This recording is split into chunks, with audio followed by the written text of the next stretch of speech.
Hello and welcome to A Call to Arms, a series of interviews discussing a range of issues relevant to defence with UK practitioners at the top of their profession. I'm Andy Young and I work for the Military Sciences Research Group here at the Royal United Services Institute on Whitehall. Each month, I will host an interview with a senior leader from within the UK Armed Forces, exploring the issues that face defence today and tomorrow, giving you the inside story on how the military orientates itself to face future challenges. This series is kindly supported by Airbus, a company that employs 12,500 people around the UK and contributes £7 billion to UK GDP. This month on A Call to Arms, I talked to Dr. Peter Homa, CBE, Director General Defence Medical Services. Peter has nearly 40 years management experience, including 27 as Chief Executive of 3 university teaching hospitals and 2 national organisations, including the Commission for Health Improvement. He assumed his current post in August 2019 as the Defence Authority for End-to-End Defence Healthcare and Medical Operational Capability. Peter, welcome and thank you for joining us today.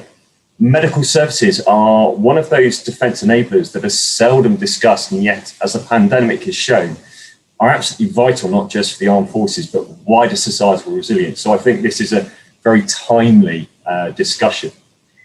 Before we dive into the detail, would it be possible for you to give us an overview of DMS and where it stands today?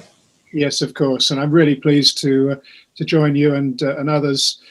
Defence Medical Services, as you rightly say, Andy, is a bit like oxygen. It's often taken for granted, but we miss its absence.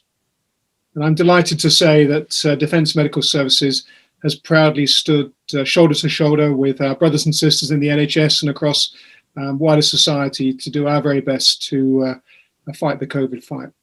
But in terms of the Defence Medical Services, we are responsible for the provision of occupational health and patient care to all serving personnel, and in many cases their families as well around the globe. We have a budget in the order of circa £500 million. We're the largest component of Strategic Command, the command to which I report, and obviously have very strong working relationships across the 3 single services and MOD and indeed wider government. We have a major programme of change simultaneously with business as usual, and I would assess, knowing the world of healthcare change reasonably well, that our intent and endeavour within Defence Medical Services in terms of improving what we do, how we do it and where we do it is amongst the most ambitious and challenging in modern healthcare anywhere in the world. Thank you for that.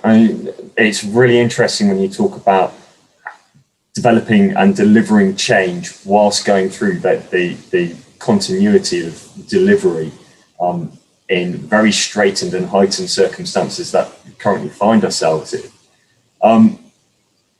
Now, I understand that you are the first non-uniformed and non-military Director General of Defence Medical Services. What opportunities do you see for DMS to learn from the NHS and for the NHS to learn from DMS as you go through all these changes and transformations? Andy, thank you. And it's really important I emphasise what a huge privilege it is for me to serve Defence Medical Services and those who serve our nation. And I've always had great admiration for those within the MOD when I've worked in the NHS, and on a number of occasions we worked particularly closely with MOD colleagues. I've learned a great deal, and I hope I've contributed a great deal as well, albeit in a modest capacity. But the question you ask about learning is bilateral. There are things, respectfully, that I think those of us within the MOD can learn with the NHS and vice versa.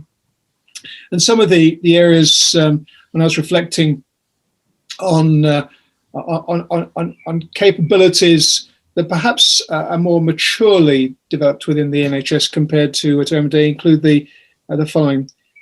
Firstly, the understanding and development of the application of improvement science.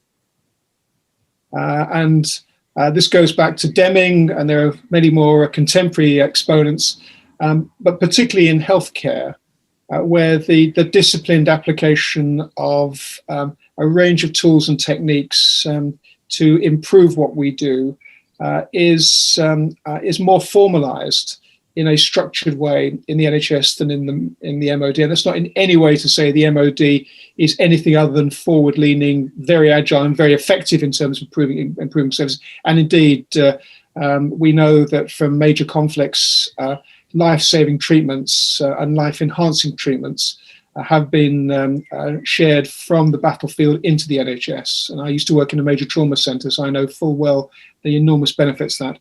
But the application of improvement science, which is one of the methods of ensuring continuous quality improvement, where staff, clinicians and non-clinicians are trained to apply these improvement tools and techniques, is rather more developed within the NHS than the MOD. Indeed, there's some really great work going on in Stratcom with input from Defence Medical Services and other parts of Stratcom to strengthen that capability. That would be one. The other is devolution of financial responsibility and accountability. In the NHS, that's the model is that those closest to the front line also have financial responsibility within agreed limits, of course. I observe within the MOD we don't do that so much, and that can lead to delay, some frustration. And when we overlay onto that the acquisition process and arrangements, those two can combine to create some delay in being able to acquire the sort of capabilities, equipment sometimes that one would want. And again, that's not to say there isn't really great work going on. There is. Including within Defence Medical Services with our friends from our commercial team and DNS. But there's probably more we can do in that space. And the other aspect I would say is the relationship with suppliers. I think in the NHS, respecting the proper disciplines to make sure that there's the right separation and the avoidance of conflicts of interest. But I think the NHS is a little more at ease in engaging with suppliers than is typically the case as far as MOD colleagues are concerned. And I understand why that is, because the procurements in the MOD are often billions of pounds, whereas in the NHS they're rarely of that order. But the opportunity to learn what different suppliers can offer is one way of helping us to improve services, and so that would be another dimension. And equally, there are lessons the other way around that the MOD, I'm absolutely clear, can offer the NHS, and that's why I'm a very strong supporter of us within Defence Medical Services welcoming colleagues from the NHS to spend some time with us on secondment. I mean, obviously we have very many clinicians doing precise that, and vice versa, that some of our people would spend time in the NHS to broaden their experience. It's really interesting what you brought out there about continuous improvement, about having the right structures in place, including the right financial, I say limitations, but actually liberties, which obviously in a very hierarchical, very ordered organisation like the MOD, where you are seeking approval from above, can be quite restricted. And I think from what you've said, it really comes down to how do you remove some of those barriers in order to enable transformation? Is that what you're finding at the moment, that it's just bringing that different perspective in and therefore lifting these barriers from individuals from getting on with the job? I think it's as your question implies, Andy, it's an amalgam of approaches. And they include making sure that we listen to the voice of those who are delivering services and receiving services. In other words, listen to the customer, as well as the clinician in our case and others. What I've learned, mostly through my mistakes, is a great question when starting on an improvement project is to ask, if this service didn't exist, how would we create it? And what we find when we do a process map of a particular service is that very often what we do is a product of history, accretion, tradition, convention, as opposed to actually what is absolutely required. And a really good test, which I've seen used with very good effect, is to divide the elapsed time with the value time, i.e., how long does it take us to deliver a particular activity? And what we're seeking to do is to get unity, to get one, i.e., 1 unit of time of elapsed time over 1 unit of value-added activity. Very often, the elapsed time is hundreds of % greater than the value time. And so measuring things like that can be very, very helpful. But to answer your question, I think it's listening to the customer, listening to the staff that provide services, having high trust multidisciplinary teams that are fluent with the application of proven improvement methods. And these include being absolutely clear what the objective is, taking baseline measurements, tracking those and looking at the delta between objective and actual performance, and then testing and adjusting as we go. In short, adopting plan, do, study, act cycles. And that's one method, and using a range of statistical tools and techniques that can help us understand the difference between change and improvement. All improvement is change, but not all change is improvement. And so statistical process control is a very valuable method of us being able to discern when something changes. Is that the result of normal variation in any process? Going back to Deming's work some considerable time ago. Or have we made some special cause variation by making an intervention that really improves what we're doing? So making sure we've got empowered teams, having the right governance structure in place so that teams feel supported. And if there are roadblocks that need to be pushed out of the way, then appropriately they're pushed out of the way unless they're performing a valuable function, and making sure that teams are properly resourced. And in the middle of all the pressures, not just COVID, but all the other pressures that within the MOD and frankly every other organisation I've worked in face, that's always difficult, because time and energy for the urgent will always be taken from the important. And transformational change is always important. Sometimes it's both urgent and important, and during COVID it has been, which is why most healthcare systems across the world, including our own within the NHS and in the Defence Medical Services, transformed outpatient consultation within a handful of weeks, where many people, including me, have been trying to do that for 20 or 30 years. But there became an irresistible requirement to change. And the final thing I would offer is one of the challenges we face within the MOD is the short cycle times of officers on particular assignments, 2 to 3 years. Frankly, I'm just not used to that. I'm used to people being in post for major changes, like, for example, building a new hospital, commissioning a new hospital, or a major change of service redesign. I'm used to senior people being available for, if not the duration of the project, but certainly a large part of the bean to cup of the project. It's really interesting what you say there in terms of the life cycle of a project versus the appointment cycle that the MOD runs to, and the churn that goes through. And it's a conversation which I know is being held quite regularly at the moment on military Twitter reference other programs, and it's certainly one of those infernal questions of arithmetic that you have to go through. But it is interesting what you're talking about, the requirement versus improving what you're already doing to get the best out of that system, and then the changes in requirement that are always going on. And I think one of the questions that we'd really like to dive into, if you've got time, is integrated operating concept. The integrated review came out with these different versions of what defence was going to look like. You're already changing and to meet a transformational change program. How are you now adjusting to meet the outcomes of the IR and the IOPC? Yes, thanks, Andy. As you would imagine, we were very pleased to contribute to the thinking from our point of view to the IR. And we are absolutely aligned, as you'd expect, to ensure that we support the integrated operating concept. And there are a range of implications for us, as you imply, and that includes that we need to provide at reach expertise, so close to the front line, or actually at the front line, both reach forward and reach back, so that those at the front line have access to world-class advice and input, albeit that may be provided from the firm base or from allies.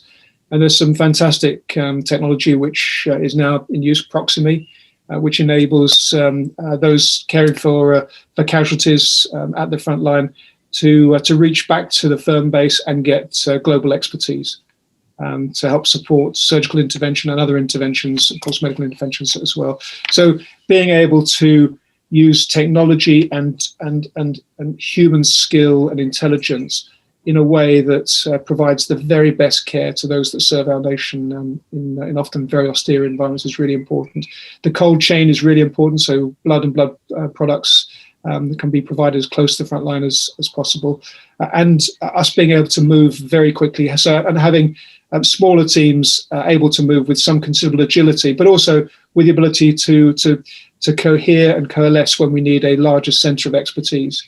And it's often speculated, as you and colleagues will be aware, that the model of Camp Bastion served us extremely well with world-class outcomes, which have indeed taught the NHS and our organisation. When I was Chief Executive Nottingham, we were beneficiaries of that. But that sort of model is much less likely to be required in the future, as far as we anticipate.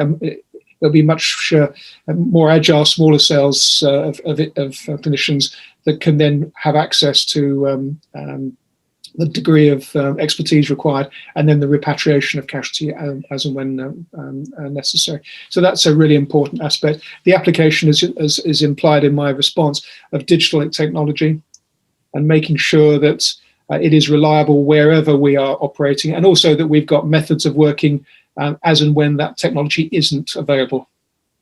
And that's a really important aspect of what we're doing. But we're developing cortisone, which is far more than the replacement of our existing medical information system, DMIP, and cortisone will provide a step change, a knight's move, if you will, in terms of the support that we provide clinicians and indeed patients. We're in the process of laying down what we've described as the digital backbone, and over the next few years, we'll be implementing a series of modules that will provide a radically transformed and superior service to that's possible from our existing system. And that includes some really great interconnections and interoperability with the 4 devolved nations, which means that we can both send and receive diagnostic tests, including CT, MRI, and other tests with the devolved administrations as far as NHS is concerned, as well as other healthcare providers around the world. So digital technology is going to be a really important part of that, and there's a very substantial investment in DMS and wider MOD, as you'll be aware, to equip us as necessary to be at the forefront of that. That's really interesting how the distance between the rear areas, the at-home capabilities within defence hospital units and clinicians back home in the UK, and the forward basing is being really being narrowed. That distance between the two, of course, that's absolutely, and I think you touch on it when you talk about repatriation. That's absolutely vital when you're in the actual operating theatre, when you're doing the surgery, to have that expertise sat on your shoulder, telling you what you actually, as somebody who may be very experienced but not quite specialist in that specific area, how to undertake that operation. One of the things I think COVID has thrown up is this idea of domestic resilience in your home areas. What work is being done to really bolster that home resilience, bearing in mind what we've just gone through over the last 18 months and the potential into the future? Is there work being undertaken there? Yeah, thank you, Ed. I can only speak authoritatively within Defence Medical Services, though the same exercise is going across MOD and wider government. Within Defence Medical Services, we have already undertaken a lessons learned exercise and with the process of codifying that. And that's taught us a number of valuable lessons in terms of making sure that we have appropriate supplies, not only of PPE, but a whole range of other items, some of which we struggled with, to be frank, at certain episodes, as did much of the global health world. So we've got a better appreciation of the sort of items that we need to have appropriate buffer stocks for, and that's not in any way saying that the next major challenge is going to be an identical COVID, but we've learned a lot through this exercise, not just about COVID, but how we respond more generally. Information systems, communicating with our dedicated teams across the world to make sure that we provide up-to-date information has been really important, and the contribution between ourselves, MOD, and wider government.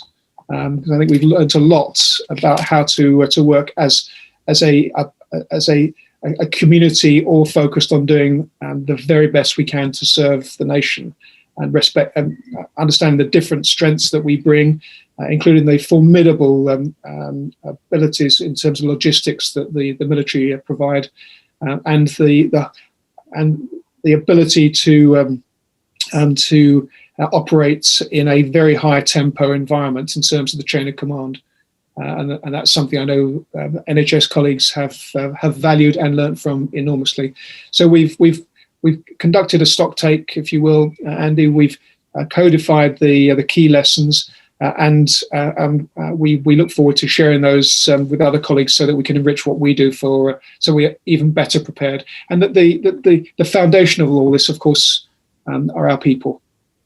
And the exceptional expertise, the exceptional dedication that our people within Defence Medical Service and wider MOD, and indeed within the NHS, have brought in a selfless way to dedicate themselves in the face of some considerable danger on many occasions, is inspiring. And without that, we can have the best equipment in the world, but it would be useless. I think it's and it really speaks to my final question for you, and the key point in all of this, which is the lived experience and your people. And from what I understand, part of your agenda from the very start of coming into this role was to make DMS the best place to work within defence. How are you seeking to square the sort of the recruitment, retention, development circle for defence medical personnel, given that they are in such high demand, that they are constantly on the front line? There's no rear echelon job for defence medical. You're either clinical doing the job on the front line, or you're clinical doing the job back home in the NHS, or in one of their headquarters. How do you deheat that pot and really make it so that is the best place for them to work? Yeah, thank you. And the context, as your question implies, is a global shortage of clinicians. We can't recruit our way out of the challenge, because every health system in the world is desperately short of clinicians. And the government established 5 new medical schools some years ago, 3 or 4 years ago, with the intention over time of being able to train more clinicians, but that takes time, clearly.